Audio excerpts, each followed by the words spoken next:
Assalamualaikum warahmatullahi wabarakatuh. Bertemu kembali dengan channel Ibrah Fatih 18, channel sejarah, pengajian, ilmu leluhur dan budaya Nusantara.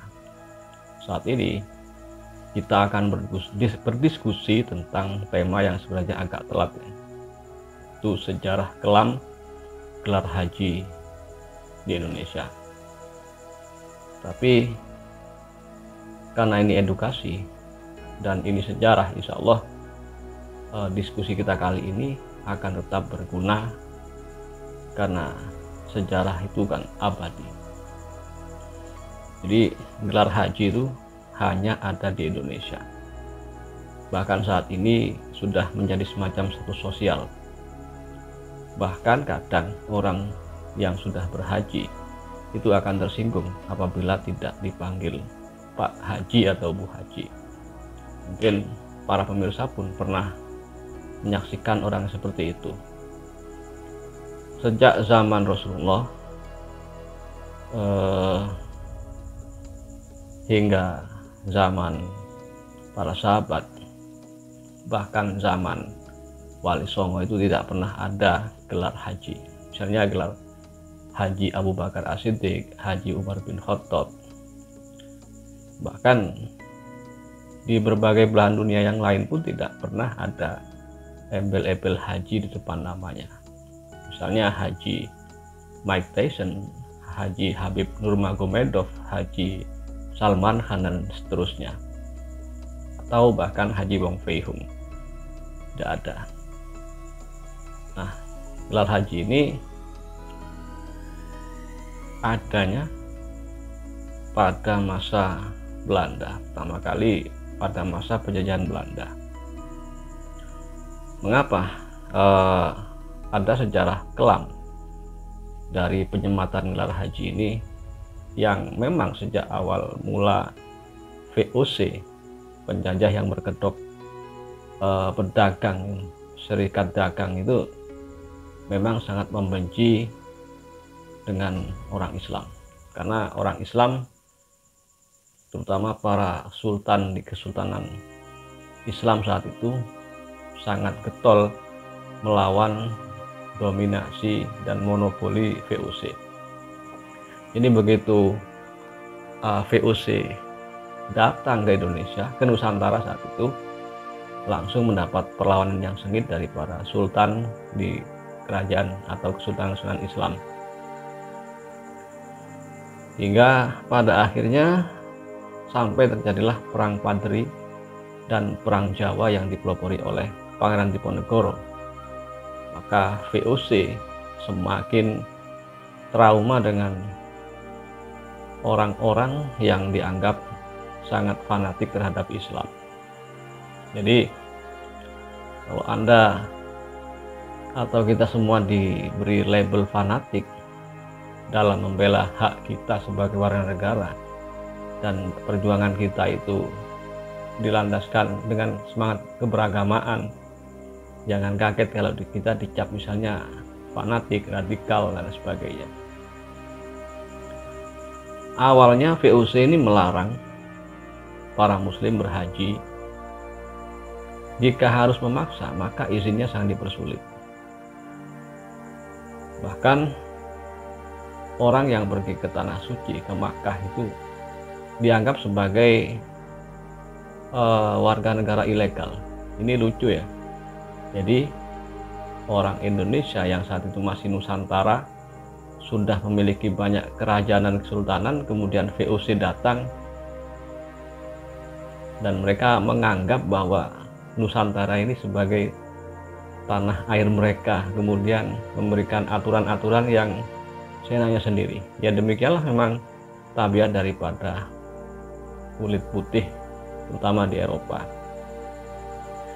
Orang yang masih nekat untuk melakukan perjalanan haji ke Tanah Suci, pulangnya beresiko akan dipenjara atau bahkan diasingkan ke pulau-pulau terpencil seperti Pulau Bangka, bahkan mungkin saja akan dibuang ke Afrika dan sebagainya. Seperti yang kita tahu bahwa ada berapa juta orang Jawa yang dibawa ke Suriname, meskipun kasusnya berbeda.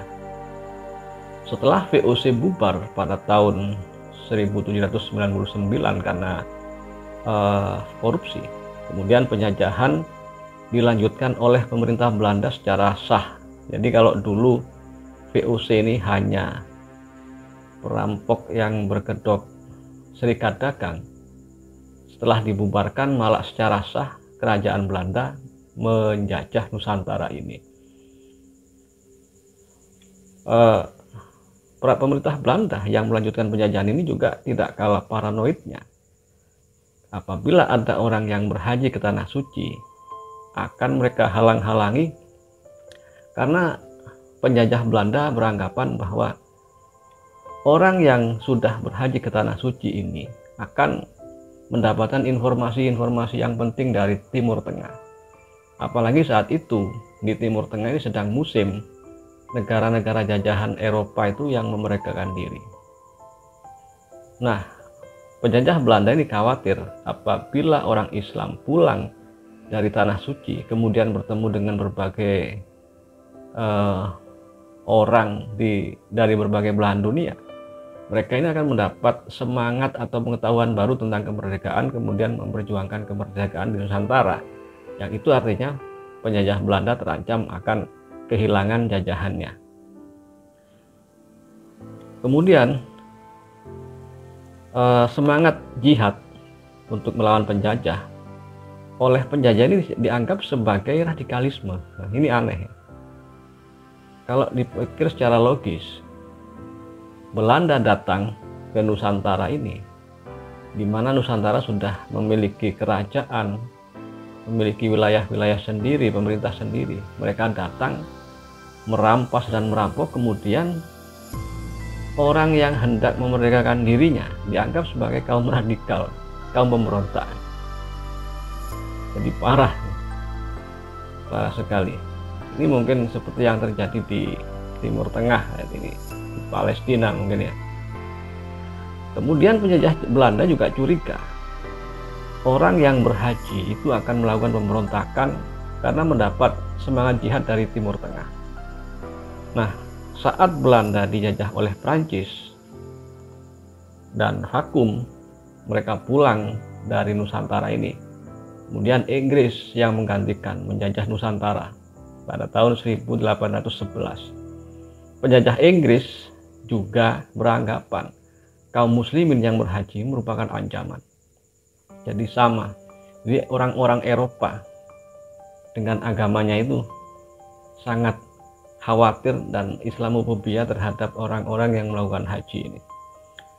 Kemudian Thomas Stamford Raffles sebagai Gubernur Jenderal penjajah Inggris menganggap orang yang sudah berhaji memiliki banyak pengikut dan berpotensi melakukan perlawanan untuk merebut kemerdekaan.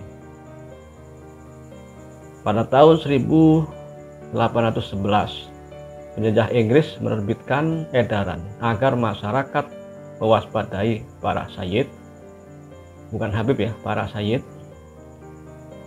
ulama, dan para haji. Jadi Pak Haji di zaman penjajahan Inggris ini adalah merupakan orang yang diwaspadai dan dicurigai oleh penjajah Inggris. Mereka dicurigai akan memimpin pemberontakan. Kemudian setelah Belanda kembali menjajah Nusantara dan kaum muslimin banyak yang melakukan perang perlawanan, misalnya dengan perang Patri dan perang Jawa yang dipimpin oleh Pangeran Diponegoro. Setelah itu penjajah Belanda semakin mempersulit izin berhaji. Pada tahun 1825 penjajah Belanda membatasi orang yang akan melakukan ibadah haji. Ya memang masih ada yang diizinkan, tetapi sangat dibatasi dan dipersulit. Bahkan biaya pembuatan paspor saat ini, paspor mungkin istilahnya lain saat itu ya, dipatok harganya sebesar 110 gulden, atau kalau dikonversikan sekarang itu 1 juta. Itu pada tahun 1825. Coba bisa dibayangkan bagaimana mahalnya, padahal saat itu mata uang rupiah mata uang gulden ini apabila dikonversikan ya sangat jauh dengan sekarang ya. Kemudian jika ada kaum muslimin yang nekat berhaji tanpa paspor, maka akan didenda dengan denda sebesar 1000 gulden. Wah, ini ya. Dan orang yang akhirnya ada beberapa orang yang mensiasati larangan ini karena dipersulit oleh pemerintah Belanda. Kemudian ada yang berhaji melalui India, Malaysia, atau negara-negara terdekat ya. Jadi orang-orang Nusantara ketika itu berpura-pura pergi ke India, kemudian mereka berangkat berhaji melalui India. Apabila mereka sampai ketahuan, maka akan didenda sebesar 200 gulden. Pada tahun 1852, Gubernur Jenderal penjajah Belanda yang bernama Albertus J. Duimaer membuat instruksi agar pemerintah daerah mengawasi orang-orang yang akan atau telah berhaji. Banyak jemaah haji yang tidak kembali ke tanah air karena takut ditangkap ya. Aneh ya. Jadi kita sudah punya bangsa sendiri, punya negara sendiri, punya sultan sendiri, dan punya agama sendiri, beribadah, kemudian pulangnya ditangkap. Padahal apabila umat Islam menguasai suatu daerah atau suatu negara, maka orang-orang yang bukan Islam itu mendapat kebebasan untuk menjalankan ibadah dari kepercayaan mereka. Kemudian ada sebuah resolusi yang diterbitkan oleh pemerintah Belanda pada tahun 1859. Penjajah Belanda mengharuskan calon jemaah haji memiliki surat keterangan memiliki tanda cukup dana agar keluarga yang ditinggalkan ini tidak kekurangan. Terus jadi syaratnya diperumit lagi ya. Kalau dulunya itu berangkat harus membayar, kemudian membayar kapal, kemudian membayar paspor dan sebagainya. Ini ada lagi persyaratannya, harus memiliki surat keterangan bahwa keluarga yang ditinggalkan di Nusantara itu memiliki belanja yang cukup. Ini kan tidak nyambung ya. Kemudian bahkan penjajah Belanda juga menyelenggarakan ujian.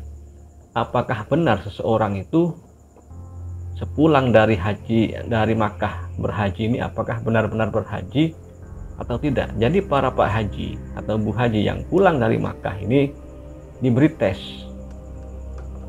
untuk menjawab pertanyaan-pertanyaan apakah benar mereka itu benar-benar berhaji atau di sana itu belajar atau mungkin mengadakan konsolidasi dengan saudara-saudara mereka di Timur Tengah. Orang yang telah berhaji itu dites apakah benar orang ini sudah melakukan haji. Jadi aneh-aneh ya. Orang yang sudah lolos dalam ujian ini diperbolehkan memakai atribut haji seperti jubah, kemudian sorban yang dililitkan. Makanya saya pakai kopiah putih ini karena sesuai dengan tema kopiah haji ya.